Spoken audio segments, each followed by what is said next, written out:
Hello guys. तो हमारी movie की शुरुआत होती है कुछ दोस्तों से जो अपने ही एक फ्रेंड के विला में आए थे बर्थडे पार्टी करने के लिए। वही हम हाइली को भी देखते हैं जो ग्रांट की जीएफ है, लेकिन उनका ब्रेकअप हो चुका था। हाइली का कहना था कि वो दोनों एक दूसरे के लिए नहीं बने हैं। ये सुनकर उसके दोस्तों को बहुत बुरा फील होता है और फिर वो लोग बैठकर ऐसे ही बातें कर रहे थे और साथ में ड्रिंक्स भी कर रहे थे, लेकिन उनकी ड्रिंक्स खत्म हो चुकी थी। इसीलिए सभी मिलकर विला में ड्रिंक्स ढूंढने लगते हैं, लेकिन उन्हें ड्रिंक्स कहीं नहीं मिलती। हम देखते हैं वहाँ एक कमरा भी था जहाँ लिखा था कीप आउट, मतलब यहाँ से दूर रहना। लेकिन फिर भी वो लोग उस कमरे में चले जाते हैं और ड्रिंक्स ढूंढने लगते हैं। वहाँ कई सारी पुरानी जमाने की चीजें थी जो काफी महंगी भी थी। वहाँ उन्हीं के एक दोस्त पेस्टन को टेरो कार्ड्स मिलते हैं, यानी कि भविष्य बताने वाले कार्ड्स। और अच्छी बात ये भी थी कि हाइली कार्ड्स पढ़ना जानती थी। उसके सभी दोस्त कहते हैं कि वो उन कार्ड को पढ़कर उनका भविष्य बताए। वो कार्ड बहुत ही क्रीपी दिख रहे थे, इसलिए वो लोग फिर से हॉल में आ जाते हैं। जब हाइली उस बॉक्स को ओपन करती है तब एक अजीब सी हवा का झोंका आता है। हाइली कहती है हमें इनका यूज नहीं करना चाहिए, कहीं हमारे साथ कुछ गलत ना हो जाए। लेकिन दोस्त कभी मानते नहीं और वो उसे टैरो कार्ड पढ़ने के लिए कहते हैं। तो कार्ड के मुताबिक एलिस का भविष्य था कि वो कामयाबी की सीढ़ियाँ चढ़ने वाली है, लेकिन उसे सोच समझ कर चढ़ना होगा, नहीं तो उसे खतरा भी हो सकता है। ये सुनकर एलिस थोड़ा परेशान हो जाती है, लेकिन वो सिर्फ टैरो कार्ड थे। हाइली सभी दोस्तों को उनके अच्छे फ्यूचर के बारे में भी बताती है, लेकिन साथ ही उनके हॉरोस्कोप के बारे में भी बताती है। वहाँ उन्हीं के एक दोस्त को हैंगमैन से खतरा था, तो किसी को लिफ्ट से, यानी कि वो लिफ्ट में बंद हो सकता है। वो अपने एक दोस्त से कहती है कि तुम्हें फायदा भी होगा, लेकिन तुम्हें एक लाइटमैन से भी खतरा है जो तुम्हें रॉन्ग ट्रैक पर ले जाएगा, तो उसे संभल कर चलना होगा। हाइली खुद के बारे में भी पता लगाती है। उसका हॉरोस्कोप था डेथ, मतलब वो जल्दी मरने वाली है। के बाद मॉर्निंग में वो लोग वापस निकल जाते हैं अपने घर के लिए। वो सभी दोस्त काफी खुश थे क्योंकि उनकी छुट्टियां काफी अच्छे से बीती थी। सभी दोस्त अपने अपने घर चले जाते हैं। हम एलिस को देखते हैं, वो अपने घर में ही थी और वो पिंच से बात कर रही थी।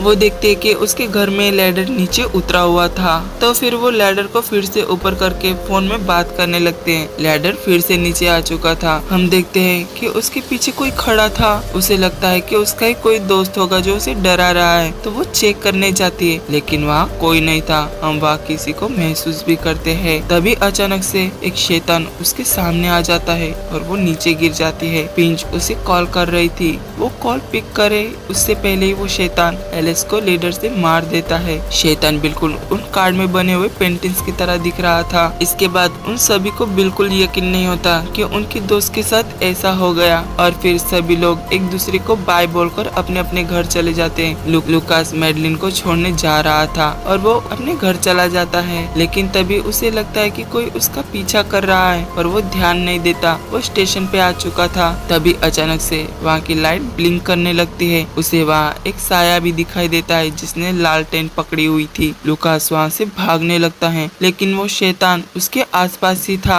बेचारा लुकास वो रिस्ट्राइक एरिया में चला जाता है जहाँ जाना मना था। वो बेचारा बहुत डर चुका था और सारी बातें सेम हो रही थी जो हेली ने बताई थी। उसे मना किया गया था कि तुम खतरनाक ट्रैक पर चले जाओगे जहाँ तुम्हें नहीं जाना है। के बाद वो बंदा ट्रेन में चढ़ जाता है, लेकिन घोस्ट आकर उसे फिर से डराने लगता है। लुकास बचने की बहुत कोशिश करता है पर वो मारा जाता है। बेचारा लुकास की मौत सबको हिलाकर रख दी। ऑफिसर इस बात का पता लगा रहे थे कि उनकी मौत कैसे हुई, लेकिन उन्हें ऐसा कोई एविडेंस नहीं मिला जिससे ये साबित हो पाए कि उनको किसी ने जानबूझकर मारा है। पैक्सटन को लग रहा था कि उन्हीं में से किसी ने उन्हें मारा होगा, लेकिन कोई अपने दोस्त को क्यों ही मारेगा। उन्हें लगता है कि ये सब इत्तेफाक से हुआ है, लेकिन हाइली कहती है नहीं, ये सब किस्मत से हुआ है। मतलब उनकी मौत सेम वैसे ही हुई थी जैसे हाइली ने बताया था। उसने कहा था कि लुकास रॉन्ग ट्रैक पर चला जाएगा और उसकी मौत भी सेम ट्रेन के ट्रैक पर ही हुई थी। पर ग्रांट ट्रस्ट नहीं करता। वो कहता है ये सब होने के पीछे कोइंसिडेंस है और उनकी मौत इत्तेफाक से ही हुई है। पर वो बाकी के लोग डर चुके थे क्योंकि हाइली ने उनके बारे में भी बताया था, इसलिए वो इससे बचने के लिए रास्ता ढूंढने लगते हैं। उन्हें इंटरनेट पे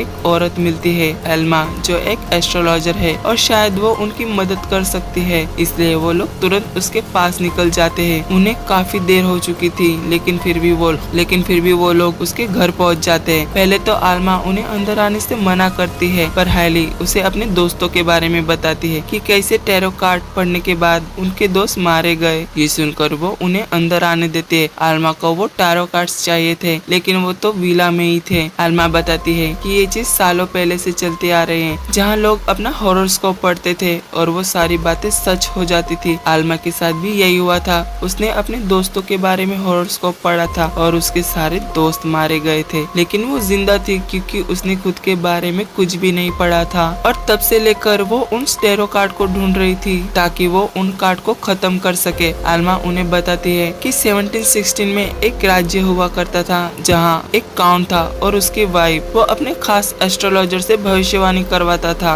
और कई हद तक उसकी बातें सच होती थी। एक दिन उस एस्ट्रोलॉजर ने बताया कि उसकी वाइफ और बच्चा दोनों नहीं बच पाएंगे। ये सुनकर काउंट ने एस्ट्रोलॉजर को गांव से निकाल दिया और फिर कुछ टाइम बाद काउंट की वाइफ और बच्चा दोनों मारे गए। काउंट को लग रहा था कि उस एस्ट्रोलॉजर ने ब्लैक मैजिक किया होगा और एक दिन वो एस्ट्रोलॉजर की बेटी को मार देता है। इसी बदले की आग में जलती एस्ट्रोलॉजर बहुत सारा ब्लैक मैजिक सीख कर वो उन कार्ड में ऐसा जादू करती है से कुछ अच्छा भी पढ़ा जाए तो वो उस इंसान की मौत बन जाती है। एस्ट्रोलॉजर ने खुद को बलि दे दी थी, तब से वो कार्ड श्रापित है। अब तो सिर्फ उन कार्ड्स को डिस्ट्रॉय करना था, इसलिए वो लोग फिर से विला की तरफ जाने लगते हैं। लेकिन तभी अचानक उनकी कार ब्रिज पर फ्लो हो जाती है। उन्हें नहीं पता कि ऐसा क्यों हो रहा है। मैडलिन डर चुकी थी क्योंकि हाइली ने उन दोनों के बाद उसी का हॉरोस्कोप पढ़ा था। वो डर के मारे कार से निकलकर भागने लगती है। हाइली उसे रोकने की कोशिश करती है पर वो नहीं रुकती। वहाँ पर वही हैंगमैन आ चुका था जिससे मैडलिना को खतरा था। वो मैडलिन के गले में रस्सी डालकर उसे भी मार देता है। वो सभी वहाँ से भागकर एक जगह आ जाते हैं। अब तो उन्हें जल्द से जल्द उन कार्ड्स को खत्म करना होगा, पर पैक्सटन कहता है कि हमें अपने घर में जाकर खुद को लॉक कर लेना चाहिए, तब हम बच पाएंगे। पर वो भी कहते हैं हमें वापस विला में जाना होगा, लेकिन पैक्सटन उनकी बात नहीं मानता और वो अकेला ही वहाँ से निकल जाता है। अब तो पैक्सटन भी अकेला था और उसे भी वहाँ टैरो कार्ड का जोकर दिखाई देता है जो अपने पूरे शरीर को घुमा देता है। पैक्सटन काफी बुरी तरीके से डर जाता है और फिर वो जल्दी से लिफ्ट में चला जाता है, लेकिन यही उसकी गलती थी। हाइली ने उसे बताया था कि तुम्हें बॉक्स जैसी चीज से दूर रहना होगा और सेम उसके साथ भी वही होता है। वो लिफ्ट एक जगह आकर रुक जाती है और उसे बार बार वो जोकर दिखाई देता है। बेचारा पैक्सटन को लग रहा था कि वो नहीं बच पाएगा क्योंकि जोकर उसके काफी करीब आ चुका था। यहाँ ये लोग भी विला में पहुँच चुके थे और वो लोग इस कार्ड को लेकर आग में फेंक देते हैं। पर हैरानी की बात ये थी कि वो कार्ड जल नहीं रहे थे। वो लोग परेशान हो जाते हैं कि आखिर आगे उनके साथ क्या होगा, वो लोग कैसे बच पाएंगे। तभी वहाँ एल्मा पहुँच जाते हैं उनकी मदद के लिए। एल्मा बताती है कि एस्ट्रोलॉजर ने अपनी आत्मा हर कार्ड के अंदर बंद कर दी है और जिससे वो किसी का भी रूप ले सकती है। एल्मा को पहले उन कार्ड से एस्ट्रोलॉजर की आत्मा को अलग करना होगा, तभी वो लोग कार्ड्स को डिस्ट्रॉय कर पाएंगे। वो एस्ट्रोलॉजर से बात करने की कोशिश करती है, तभी वहाँ वो आ जाते हैं, लेकिन वो अपने पावर से एल्मा को जकड़ लेती है और टैरो कार्ड से एल्मा का हॉरोस्कोप पढ़ती है, जिससे बेचारी एल्मा की भी मौत हो जाती है। और फिर क्या, एस्ट्रोलॉजर उसे भी खींच लेती है। वो लोग पूरे घर में भागने लगते हैं, लेकिन उन्हें बाहर जाने का रास्ता नहीं मिलता। उनकी दोस्त पिंच भी उनसे अलग हो जाती है और एक कमरे में पहुंच जाती है जहां उसे एलिस की आवाज सुनाई दे रही थी।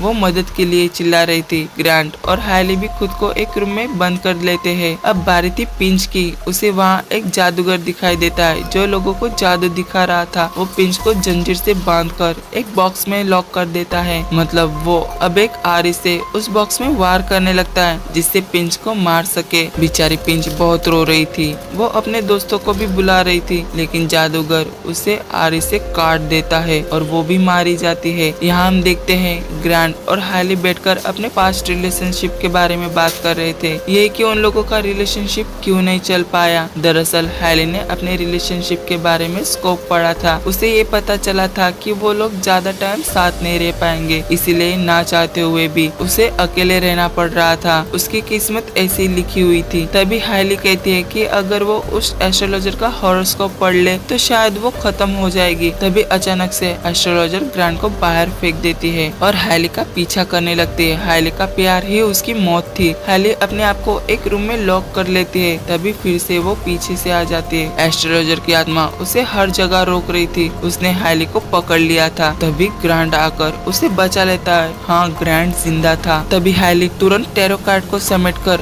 एस्ट्रोलॉजर के बारे में रीडिंग करने लगती है। हैली को पता चलता है कि वो कितने दर्द में है, लेकिन एस्ट्रोलॉजर हैली का गला दबाने लगते हैं। पर तभी हम देखते हैं कि एस्ट्रोलॉजर का कार्ड था डेड कार्ड, मतलब अब वो भी गायब हो जाते हैं और वो सारे कार्ड जल जाते हैं और फिर ऐसे ही हैली और ग्रांट की जान बच जाती है। मूवी के लास्ट सीन में हम देखते हैं कि पैक्सटन भी जिंदा था, क्योंकि जोकर उसे मारे तब तक उसका दोस्त वहाँ आ चुका था। और thank you guys for watching.